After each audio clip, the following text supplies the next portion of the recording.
First I want to start with just saying thanks to everyone for watching the first episode. All the feedback I've got so far is super positive, so everyone seems to really love how raw it was, so I'll make sure to keep it that way.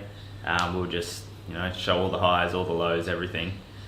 One question I did get a lot though was they said like I never really introduced myself, so I'm going to do a really brief little intro.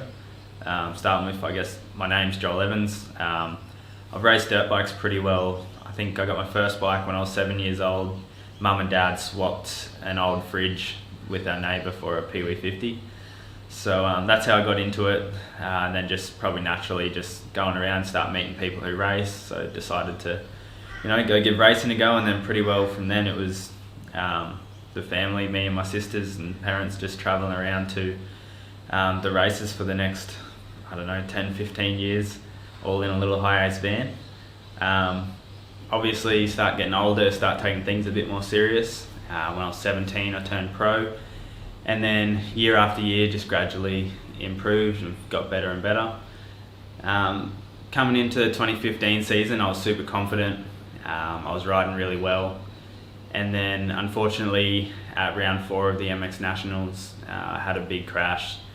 And while on the ground, I realised that I couldn't move. I broke my C5-6 in my neck and was head down paralysed. Obviously the scariest moment of my life. So at the track, the race safe guys looked after me. They got me onto a helicopter and sent me to the Royal Adelaide Hospital, where I spent a couple of weeks in a coma in the ICU. From there, it was just all the typical, one thing at a time, take the breathing tube out, see how you go. And it was a little scary at the start because I couldn't breathe on my own, but after, I'm not sure, a week or so, I ended up getting strong enough and I could start to breathe on my own.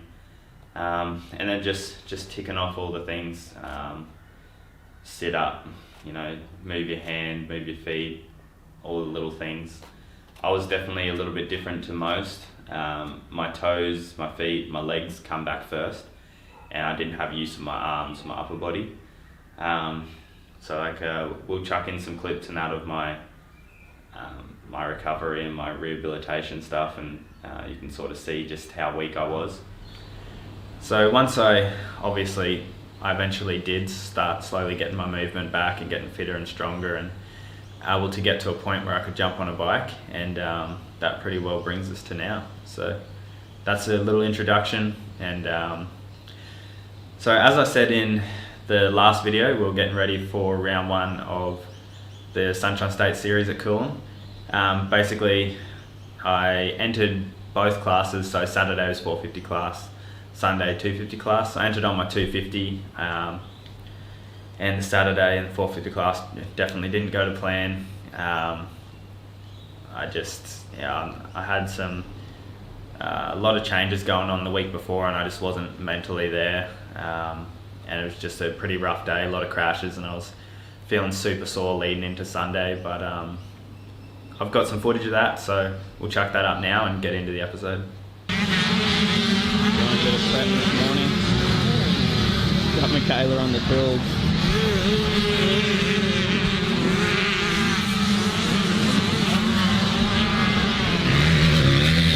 That's right.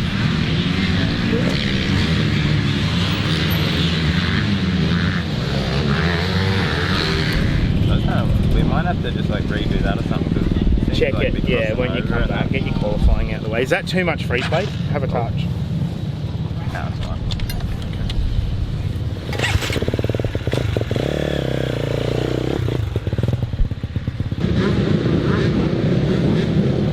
Yeah, so you're P7 and 4 seconds. Who's P1 or? Annie. You picked it up a lot from yesterday, though. Yeah.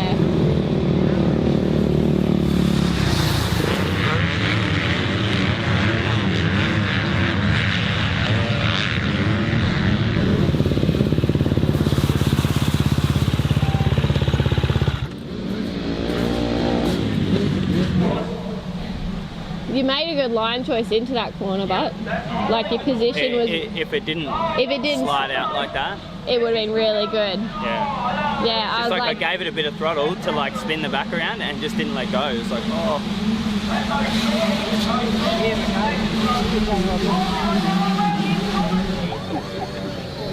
Smile, team.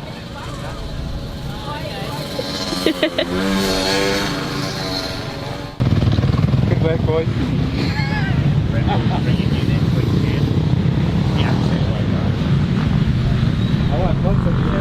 Knuckles?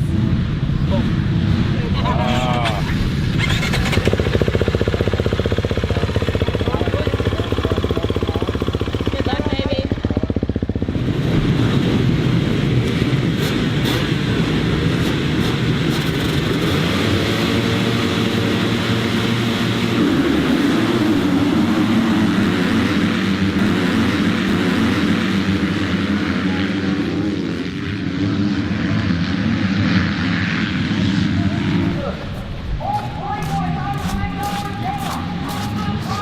Okay. Well, if you don't want to quit, then how are you going to regroup to get on that start line? Because if you go out there rushed, do you know what's going to happen? Okay, so if you're going to go out there with a clear head, how are you going to do that?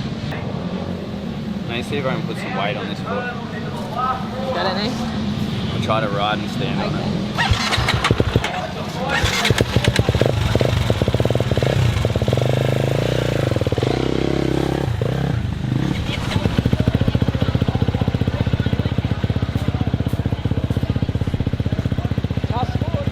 Yep.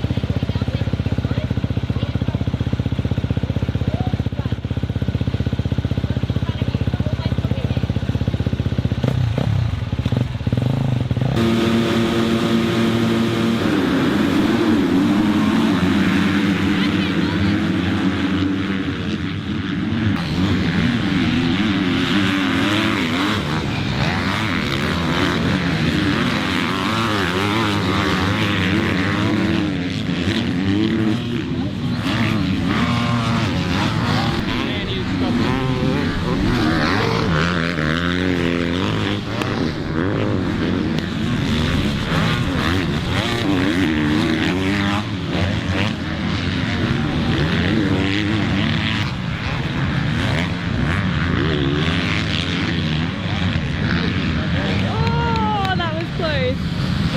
It's just a journey. You just got to accept where you are on that journey. You're not maybe as far forward as you want to be, but you need to accept where you are and start trucking forward, because if you keep getting frustrated about where you are, you're losing time. Yeah. Alright, so we're a week out from the first round of the Sunny States at Coolum. Obviously, as you would have just seen, it didn't really go to plan. Honestly, I just think I had way too much on my mind. My head wasn't in it. A few days before Coolum, I found out from Husqvarna that they weren't going to be able to support me again in 2020, and like that they'll need their bike back. And basically, I was just in the wrong headspace, just super stressed, trying to figure out how I was going to get bikes and what I was going to do. And then after watching the clips from Coolum, it was just, I was pretty annoyed and a bit like sort of disgusted in myself, to be honest, just with how negative I was all weekend. So trying to turn that around now. Just want to be a lot more positive, enjoy this whole process a lot more. I think I've put too much stress on myself and too much pressure on this whole thing. Like, I think now that I'm full-time, that all of a sudden I've got to be the #1 guy. And it's just, it hasn't exactly gone to plan, and that's fine. It's just a process. So right now, the last week has been hectic, just trying to organise everything, call people, try to find people to help me and get some bikes, because I'm simply not in a position to go and buy myself, a practice bike, race bike, and get ready for the season that way. So I've just been making calls and talking to people, trying to organise how I'm going to make it all work. And at this stage, I think now finally I've got it organised to where I should have a practice bike next week, and then a race bike hopefully the week after. This whole coronavirus thing that's delayed round 1 has probably, for myself, been like a blessing in disguise. Obviously I've had to take the last sort of couple weeks off with not having the bike, so just that bit extra time to prepare won't go astray, and I'm just trying to completely change my mentality, enjoy this whole thing a lot more. I'm super thankful to be able to do this, and just, like, this is my dream, and I've got to start like realizing that rather than just put a heap of stress on myself. So that's where we're at. Looking forward to the next episode. Hopefully we'll have some more bikes, but yeah, thanks for sitting through. I know it hasn't been too biker related, this one, and there's been a lot of talking, but just wanted to let you know where we're at and sort of situation we're in, and I'm not giving up. We'll make it work, and we'll be at round 1.